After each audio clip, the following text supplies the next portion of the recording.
उधर अमेरिका के अखबार द वॉशिंगटन पोस्ट ने दावा किया कि पिछले साल रूस की जिन नॉर्थ स्ट्रीम गैस पाइपलाइनों में धमाके हुए थे उन्हें यूक्रेन उड़ाने की फिराक में था और अमेरिका को उसके प्लान की सारी जानकारी पहले से ही थी। इस सनसनीखेज दावे ने पूरी दुनिया में तहलका मचा दिया है, क्योंकि द वॉशिंगटन पोस्ट ने लीक हुई खुफिया जानकारी के हवाले से रिपोर्ट छापी कि अमेरिका को यूक्रेन के प्लान की भनक पिछले साल जून में ही लग गई थी और नॉर्थ स्ट्रीम पाइपलाइनों में धमाके हुए थे। उसके 3 महीने बाद सितंबर में रूस से गैस लेकर नॉर्थ स्ट्रीम 1 और नॉर्थ स्ट्रीम 2 दो पाइपलाइनें बाल्टिक सागर से होते हुए जर्मनी जाती हैं। पिछले साल सितंबर में स्वीडन और डेनमार्क के इलाके में उनमें धमाके हुए थे। वो धमाके कैसे हुए और किसने कराए ये अब तक पता नहीं चल पाया। मामले की जांच चल ही रही है, मगर अमेरिका उन धमाकों के लिए रूस पर शक जताता है और रूस अमेरिका और उसके दोस्तों पर ठीकरा फोड़ता है। यूक्रेन पर तो कभी किसी ने भी सवाल नहीं उठाया, लेकिन द वॉशिंगटन पोस्ट की रिपोर्ट ने कहानी में जबरदस्त ट्विस्ट ला दिया। इधर दिल्ली से अमेरिका के सैन फ्रांसिस्को जा रहे एयर इंडिया के एक विमान की रूस के मगदान में इमरजेंसी लैंडिंग करानी पड़ी। एयर इंडिया के मुताबिक उस विमान के इंजन में तकनीकी खराबी के बाद उसका रूट बदलना पड़ा और उसे रूस के मगदान एयरपोर्ट पर सुरक्षित लैंड करवाया गया। एयर इंडिया के इस विमान में 216 पैसेंजर और 16 क्रू मेंबर समेत 232 लोग सवार थे, जिन्हें सुरक्षित निकाला गया। एयरलाइन कंपनी के अधिकारियों ने बताया कि 6 जून को एयर इंडिया की फ्लाइट AI-173 ने दिल्ली से सैन फ्रांसिस्को के लिए उड़ान भरी थी। इंजन में तकनीकी खराबी आने के बाद उसका रूट बदलना पड़ा और उसे रूस के मगदान एयरपोर्ट पर सुरक्षित लैंड करवाया गया।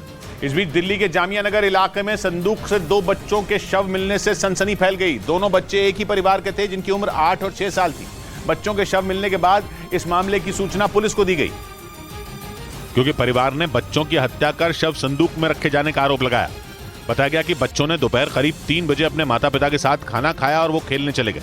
जब काफी देर तक वो घर नहीं लौटे तो परिवार ने उन्हें ढूंढना शुरू किया, जिसके बाद दोनों का शव छत पर लकड़ी के एक संदूक से मिला। मारे गए दोनों बच्चे भाई बहन थे। इसमें बच्चे नीरज की उम्र 8 साल तो उसकी बहन आरती की उम्र 6 साल बताई गई। संदूक देखा तो अजीब सा है। मैं यही सोच रही हूँ कि किसी ने मार के ही फेंका है उसको, कुछ भी नहीं, बच्चे को मारा है। पुलिस ने शुरुआती जांच में मामले को हादसा बताया, क्योंकि बच्चों के शरीर पर चोट का कोई निशान नहीं मिला। उधर अमेरिका ने चीन को चेतावनी दी और कहा कि वो हर खतरे से निपटने के लिए तैयार है। ये दावा पश्चिमी मीडिया ने किया। इस दौरान अमेरिका ने चीन पर जंग के लिए उकसाने का आरोप भी लगाया और दावा किया कि चीन ने ताइवान की समुद्री सीमा में तैनात अमेरिका के जहाज को गलत तरीके से ओवरटेक किया, जिसका मतलब साफ है कि चीन अमेरिका के साथ जंग चाहता है।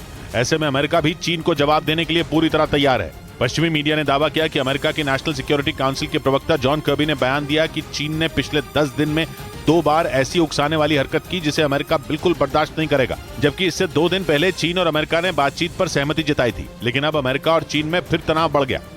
इधर मध्य प्रदेश के सीहोर जिले में एक 3 साल की बच्ची बोरवेल में गिर गई, जिसे बचाने के लिए रेस्क्यू ऑपरेशन शुरू कर दिया गया।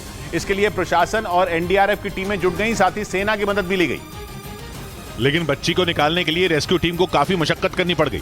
बताया गया कि बच्ची खेलते खेलते बोरवेल में गिर गई थी, जिसकी जानकारी तुरंत प्रशासन को दी गई, जिसके बाद मौके पर पहुंची रेस्क्यू टीम ने बिना देरी किए बच्ची को बचाने का काम शुरू कर दिया। मशीनों की मदद से बोरवेल के पास में एक बड़ा गड्ढा खोदा गया और फिर कैमरे से बोरवेल में बच्ची कितनी गहराई में गिरी इसका पता लगाया गया। इसके बाद उसमें एक रस्सी गिराई गई, जिससे बच्ची को ऊपर खींचने का काम शुरू किया गया, लेकिन अंदर अंधेरा होने की वजह से बच्ची को बाहर खींचना आसान नहीं था। उधर अमेरिका ने भारत विरोधी एजेंडा चलाने गए पाकिस्तान के पत्रकार जहान जैब अली की